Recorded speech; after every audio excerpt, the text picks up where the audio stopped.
This episode is made possible by our Patreon supporters, Kim Hokinson, Bree Smith, Robin Brown, Cornelia Weiss, Janelise Cannon, Heather McKinnon, Jamie Legg, Maria Carla Sanchez, Valerie Jacobson, Amanda Gilmore, Michaela Frew, Jill Harrigan, Chantel Oliver, Lindsay Cummings, and Siobhan Keenan. You can become a patron for as little as $1 a month and help us make more episodes of the podcast.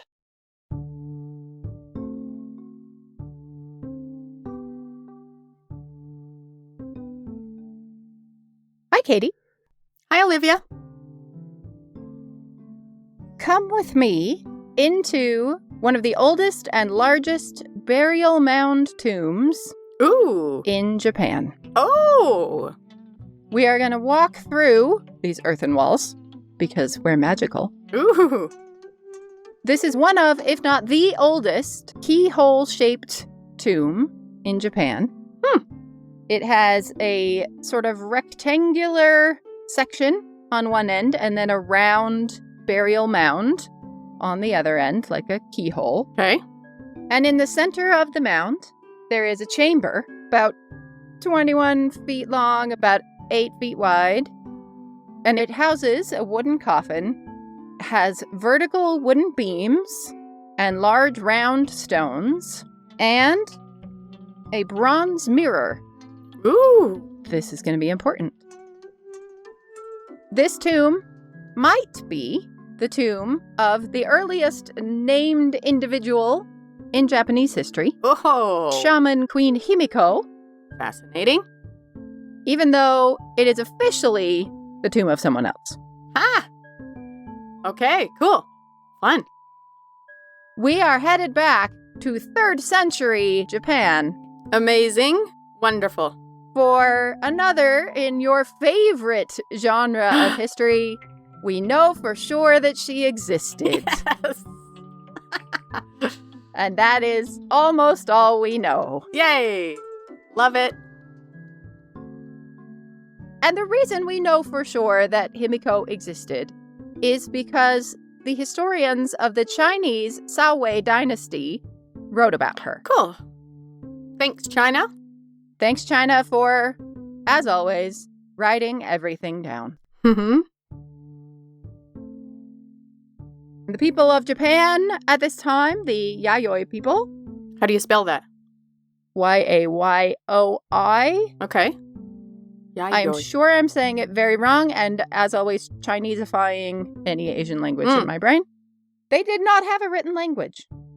So everything we know about Queen Himiko comes only from the Chinese perspective. Okay.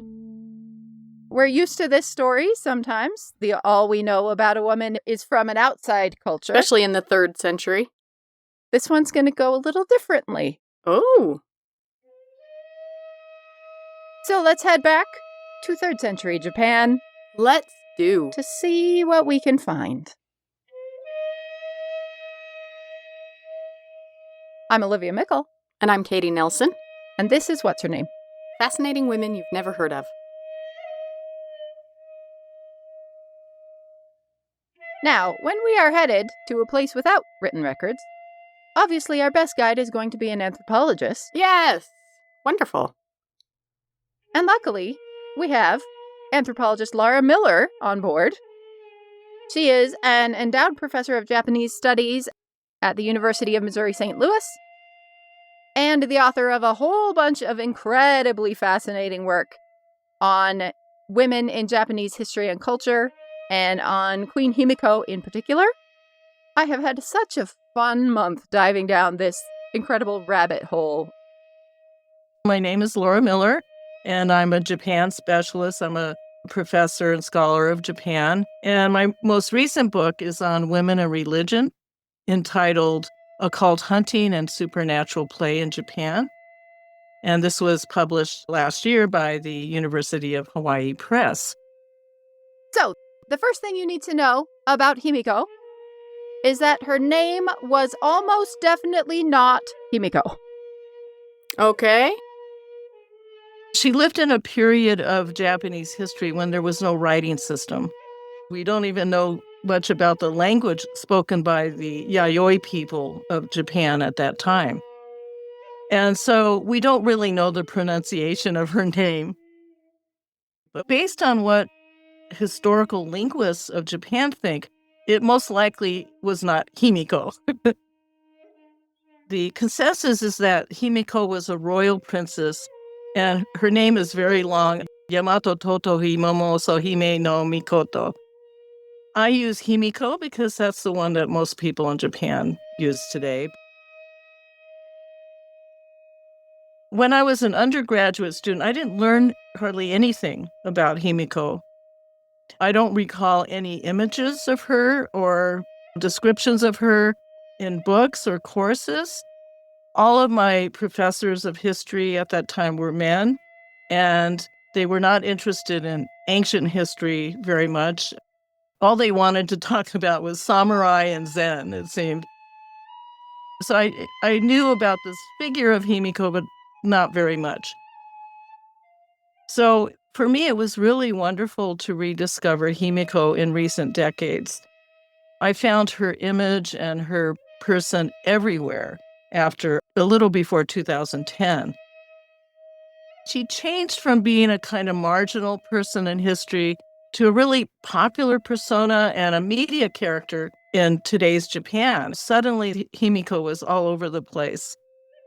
In food branding, in the divination industry, in film, and manga, and anime, and more. There's great variation in how she's represented. So she could be venerated, she could be parodied, she's often eroticized, and then sometimes she's actually demonized. So there's just a huge spectrum of ways that Himiko is represented. Himiko lived between 170 and 248 of the Common Era, and this was a transitional time between two periods of history that are now called the Yayoi period and the Kofun period. So she overlaps these two, the end of one and the beginning of the other. Himiko is actually the very first named person in Japanese history. One of the many 3rd century Chinese historical records, which is named Account of the Eastern Barbarians, is the earliest known reference to the Japanese people. So she's the first named person in Japanese history. And of course, usually when we have a deeply patriarchal culture like Saowei China writing about a woman leader of a rival country, you can expect to find not rave reviews, let's say. So I was fully prepared to read a long litany of reasons why this Queen Himiko was a tyrant and or a floozy and or a fool and or a demon incarnate. Yeah. Or trying to be a man. Trying to be a man, only installed because blah, blah, blah.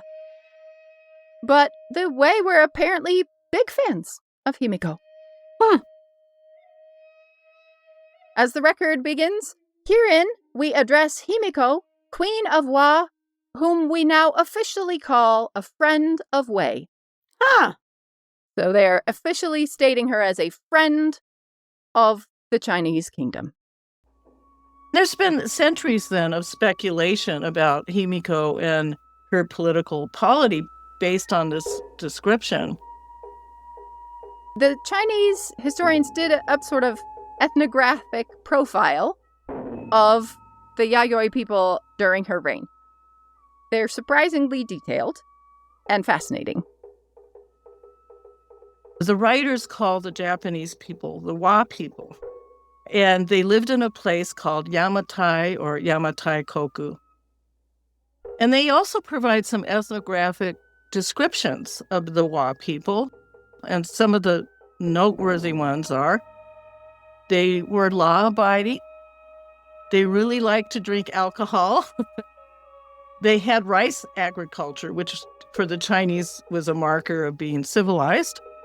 They were expert at weaving and fishing. And they were ruled by a queen named Himiko. That's awesome.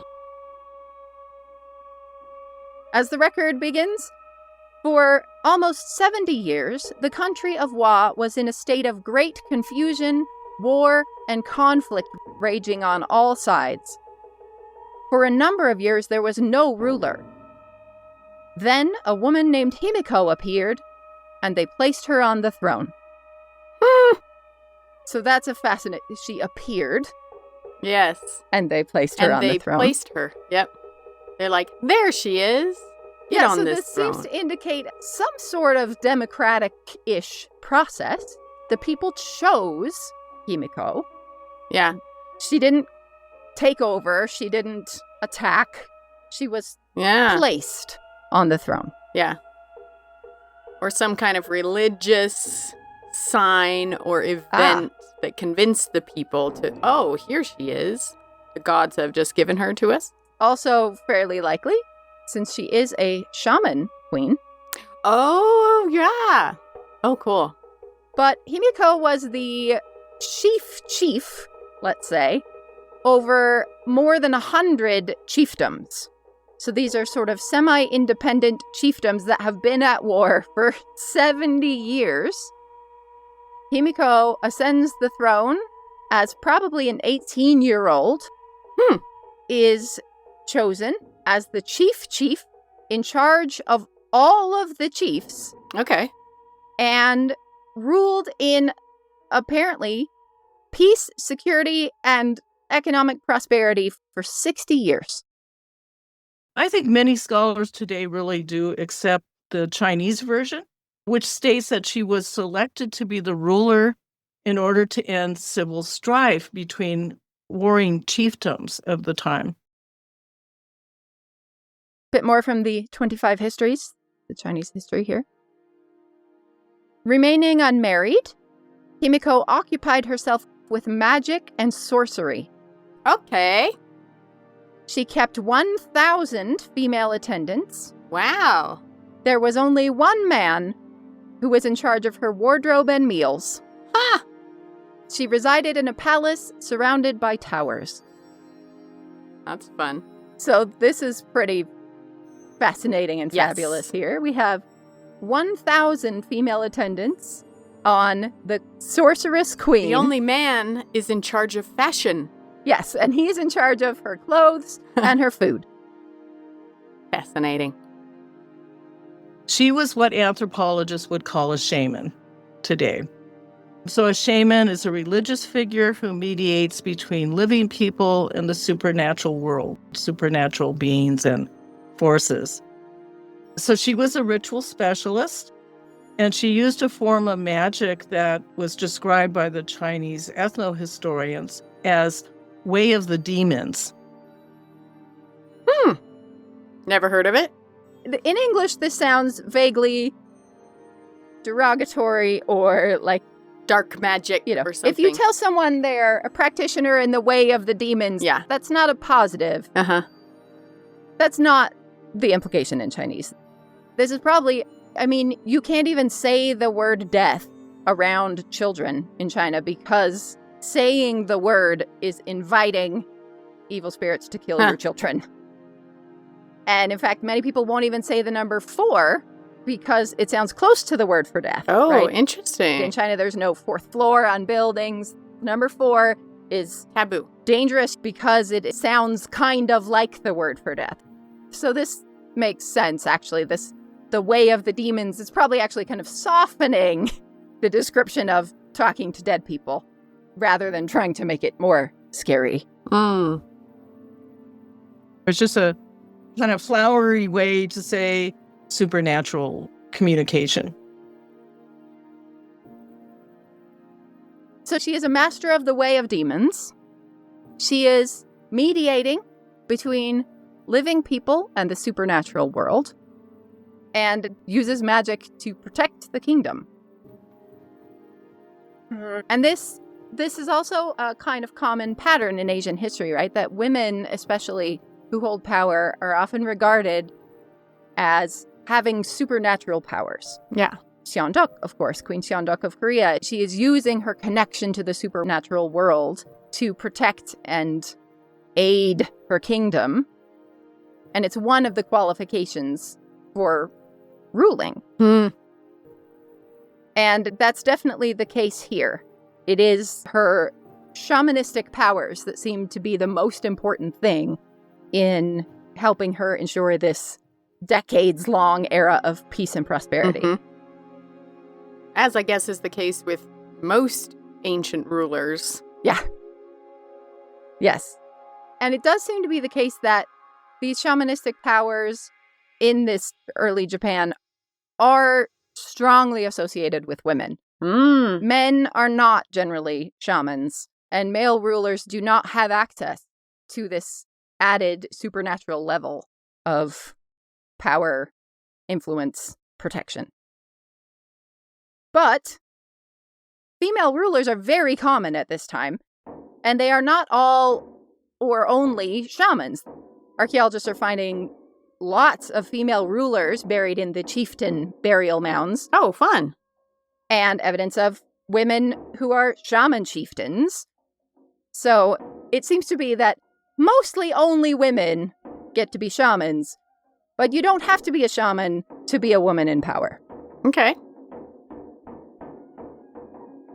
Even today, there are female shamans in Japan in different locations like Okinawa and some of the mountain areas. There are named groups of female shamans that exist today. So unlike, I guess, Native America, where most of the shamans are intersex or male, shamanism in Japan has mostly been a female occupation. But something I should mention is that Japan was not patrilineal or patriarchal. And elites, that is the nobility, the royalty, they trace descent through both the male and female line. And so there were female emperors, women who ruled as emperors in their own right, not as consorts. And that's because they were the descendants of either male or female ruler. And so Japanese kinship was bilateral, both matrilineal and patrilineal, at least through the Nara period. And so they didn't have any, real objections in Japan to having a female ruler.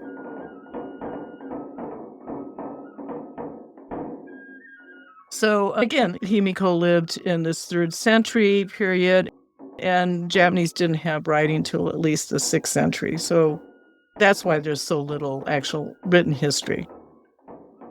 We have this Chinese history. There's also a few other short Chinese histories about the Wa people, and they mostly overlap in what they say. So that's it. There's not much else. To me, from my knowledge of how Chinese historians tend to view the world, really pretty shocking to be acknowledging, without any sort of backhanded anything, it seems, a woman ruler as skilled, as excellent at diplomacy, as good at managing her people and her kingdom. The historical accounts we have were very positive, I think.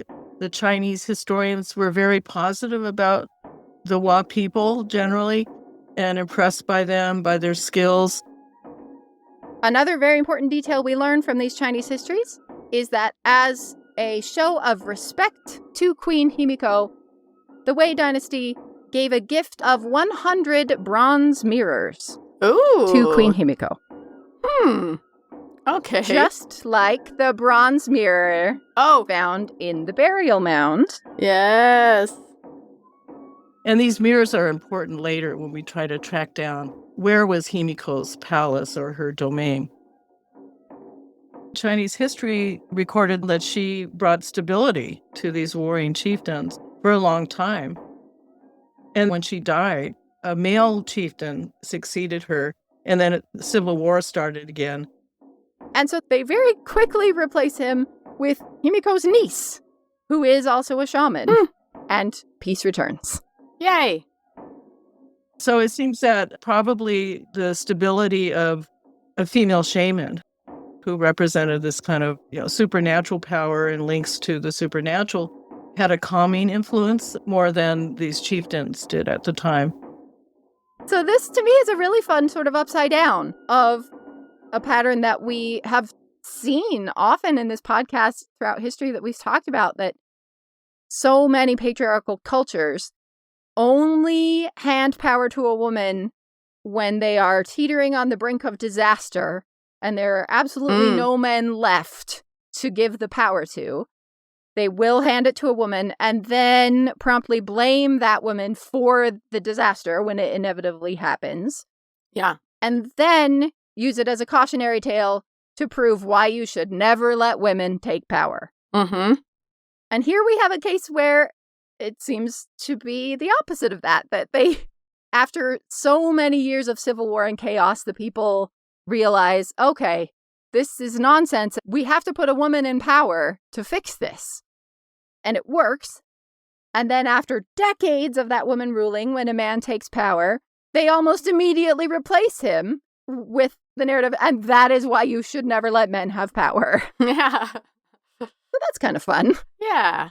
That's nice. See the mirror image, the bronze mirror image of a story that is sadly familiar. So, of course, when the proto-Japanese historians begin writing their own histories, about 3 centuries later, they are obviously drawing pretty heavily on these Chinese records as the only written records that exist for this period of their culture. And yet, the Japanese historians did not include Himiko in their histories. Interesting. What is really notable is she's absent from the 2 chronicles that were compiled in Japan. So Himiko is completely erased from the Japanese collective memory and the official history for centuries. I think what they wanted to do was emulate China, and China absolutely was patriarchal and patrilineal. And so they wanted to emulate the higher culture, which is probably why Himiko was erased in the early Japanese histories. Which brings us to, where is her kingdom?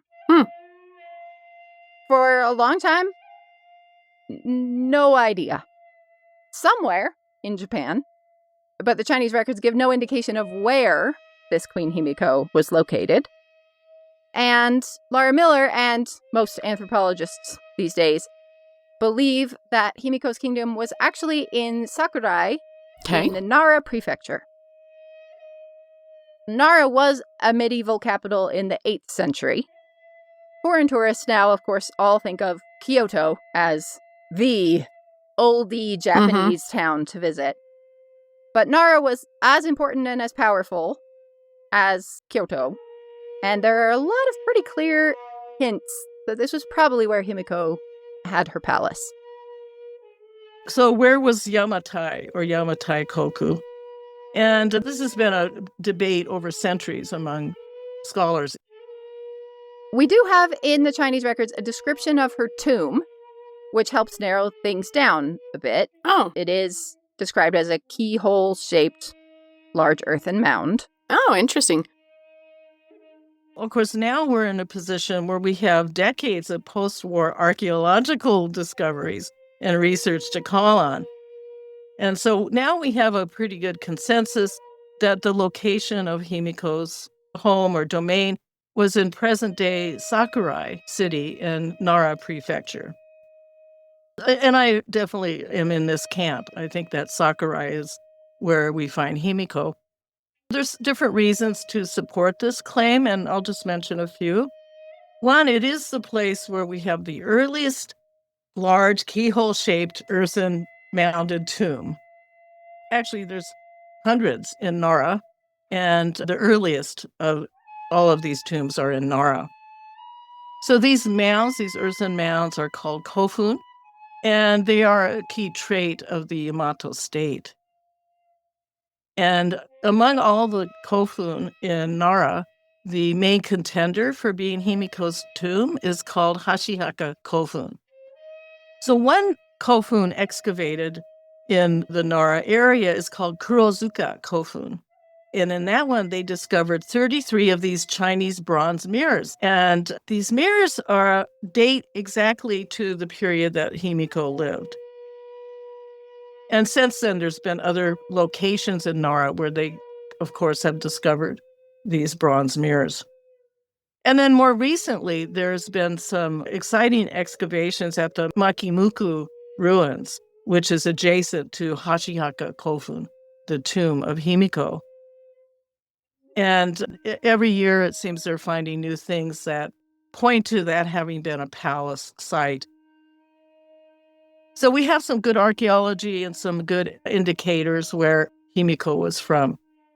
So the odds seem pretty good that this was the seat of Himiko's court. And each mirror they find, they're like, ha. But presumably, are there no teeth or bones remaining to be able to identify? Probably. But here's the problem. Archaeologists are not allowed to excavate any tomb which the royal family has designated as belonging to one of their ancestors. Oh. Whether or not they are their ancestors. Fascinating. If it is designated as belonging to the royal family, it cannot be excavated. And so I guess this is designated. Huh? Yes, the main contender for being Himiko's tomb is called Hashihaka Kofu, and it is officially the tomb of a later emperor's shaman aunt.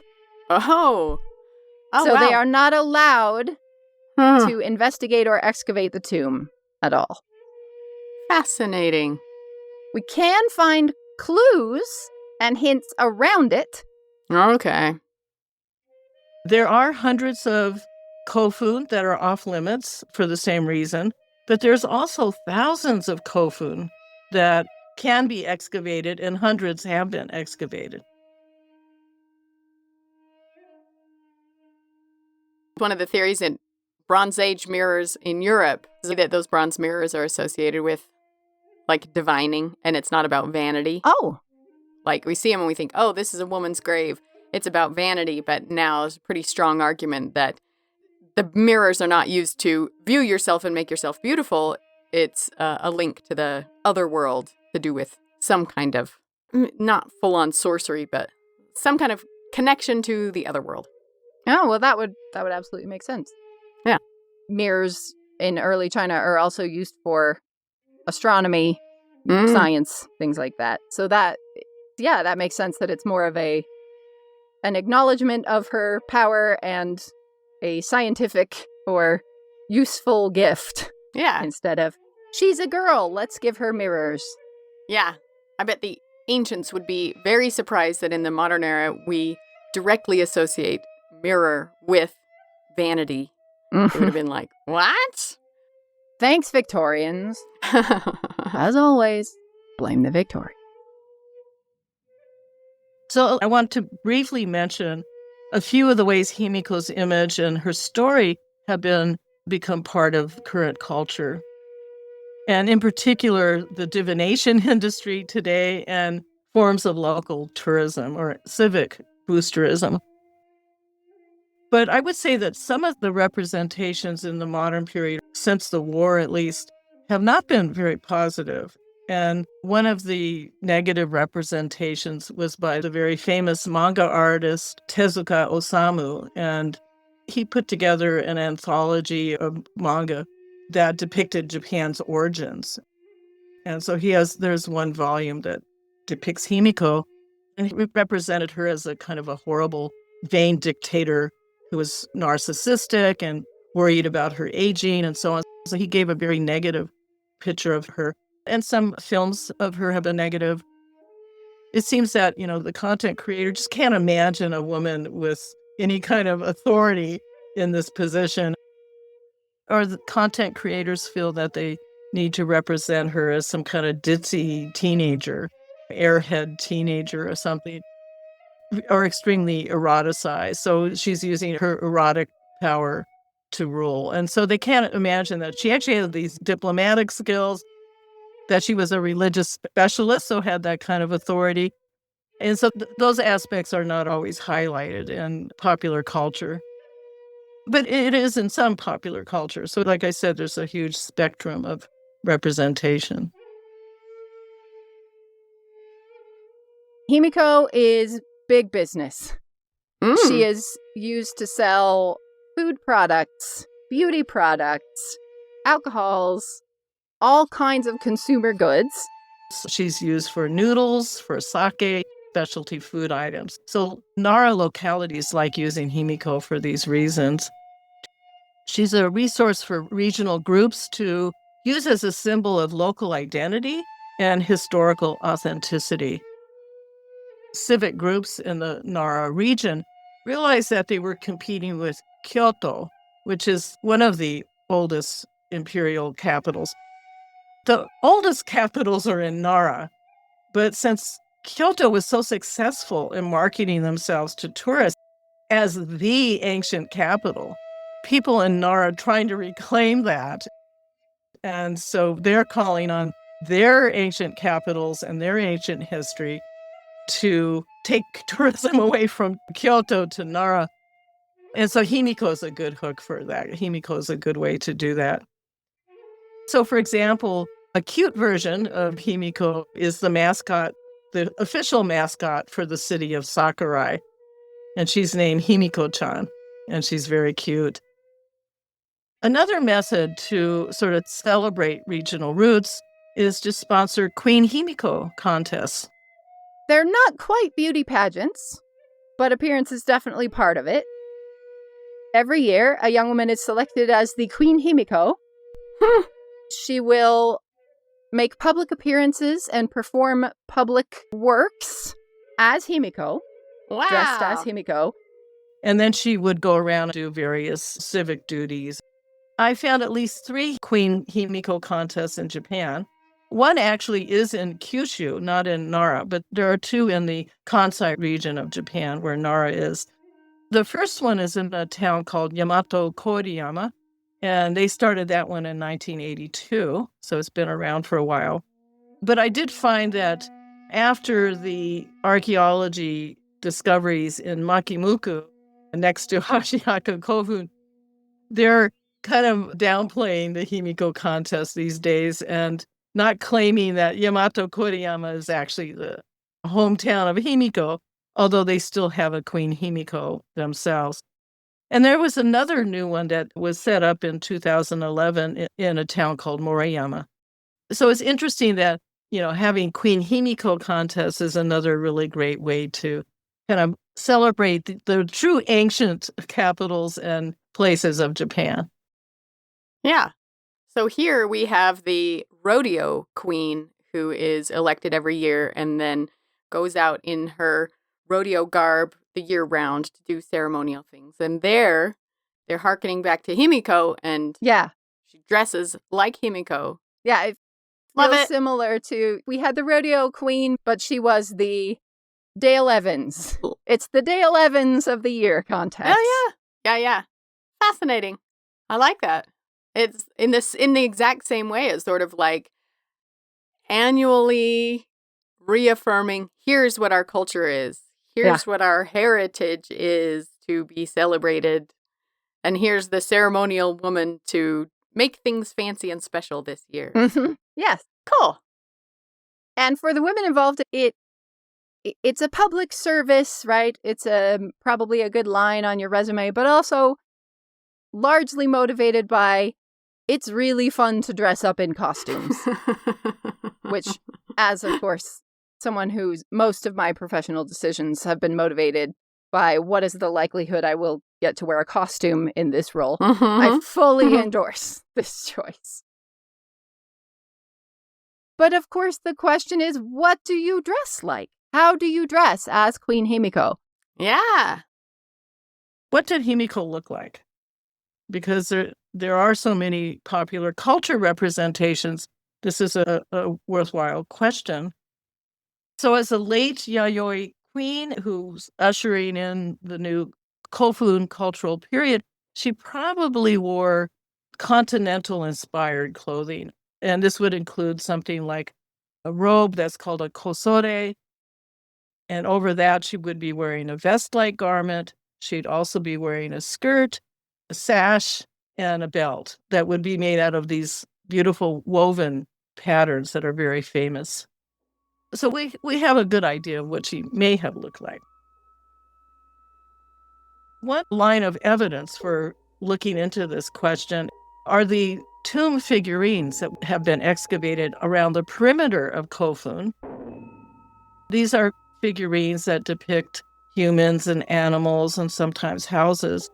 And some of them are quite large. I visited a kofun last year where they were around 4 feet tall.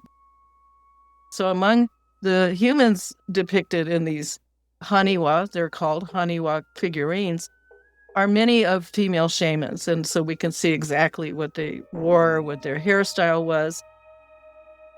They always had their hair tied up in a bun and a kind of a flat hat.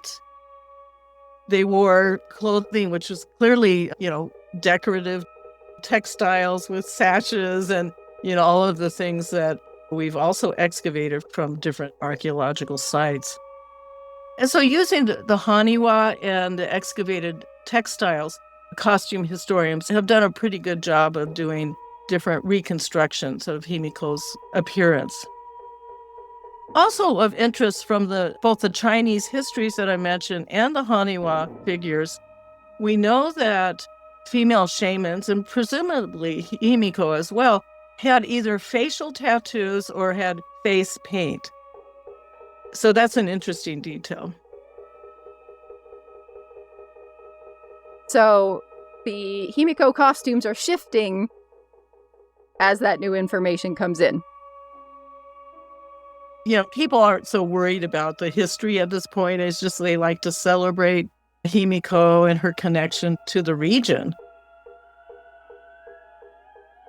But probably the most important and to me most interesting connection with Queen Himiko is to fortune telling. The shaman connection runs strong, and fortune tellers, palm readers, psychics, anyone in this category in modern day Japan is highly likely to connect themselves in some way to Queen Himiko. So in my new book, I do talk a little bit about this, about how Himiko has been adopted into the divination industry in particular. Connecting yourself to Himiko and often dressing up as Queen Himiko is a really effective way to magnify your reputation as any sort of a supernatural practitioner. Makes sense. Sure. I encountered divination providers and specialists who drew on Himiko in various ways. They dressed up as Himiko. They used her name for themselves or incorporated her name. And in some cases, they claimed that they were either channeling her or else carrying on knowledge passed down from her through other shamans and practitioners. So a lot of contemporary people in the divination industry are using Himiko as a kind of metaphor for authentic Japanese supernatural power. Anthropologically, I guess what's going on is like a collective discussion about who we are and companies responding and saying, like, do you approve of us celebrating Himiko as who we are? And then you approve by buying the thing. And they're like, oh, at the higher level, it's a discussion about how we're going to identify ourselves. But it happens through capitalism because we're in the 21st century. Yeah. And it's especially fascinating in terms of all the other cultural upheavals going on in Japan right now around women, around feminism, around representation that, Japan, not the greatest when it comes to issues of women's equality and depictions of women and empowerment and etc. Sure. So it's a fascinating choice to say this ancient queen who ruled independently and was chosen by the people as the best to rule is the brand we're going to use, while the rest of the culture is sort of congealing around the exact opposite of that ideal. So maybe it's step one, sort of like Bibi Sahiba in Afghanistan, or, in a patriarchal culture, there used to be, there is a precedent for women's empowerment. If you are attempting to hark back to the good old days of your culture, The women are there. Your culture used to be different. Yeah. Yeah. Powerful.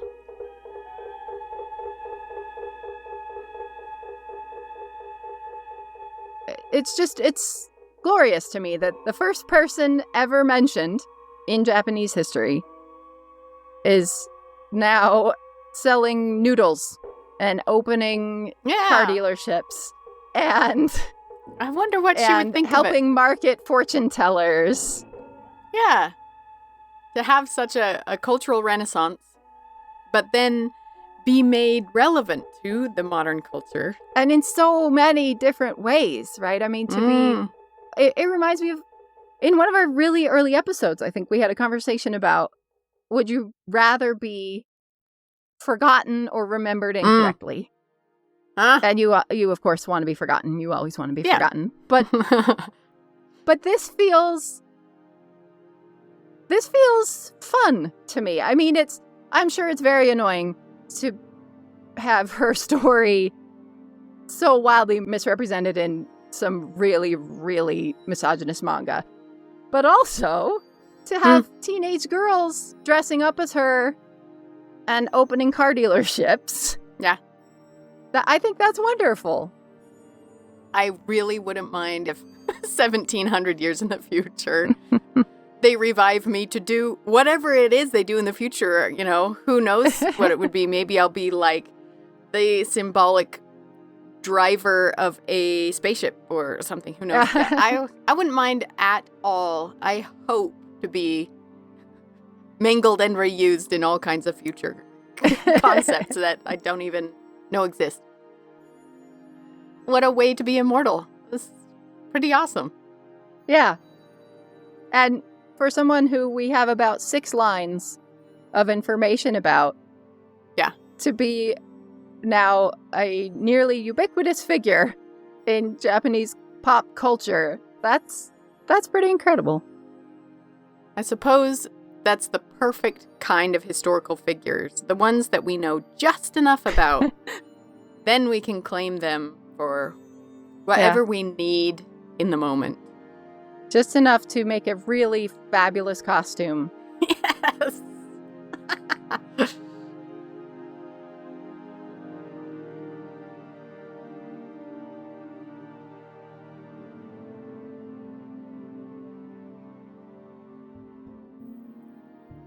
Huge thanks to our guest, Laura Miller. On our website, you'll find all kinds of images, links, and resources. You can also follow us on Instagram and Facebook, where we post lots of photos each week.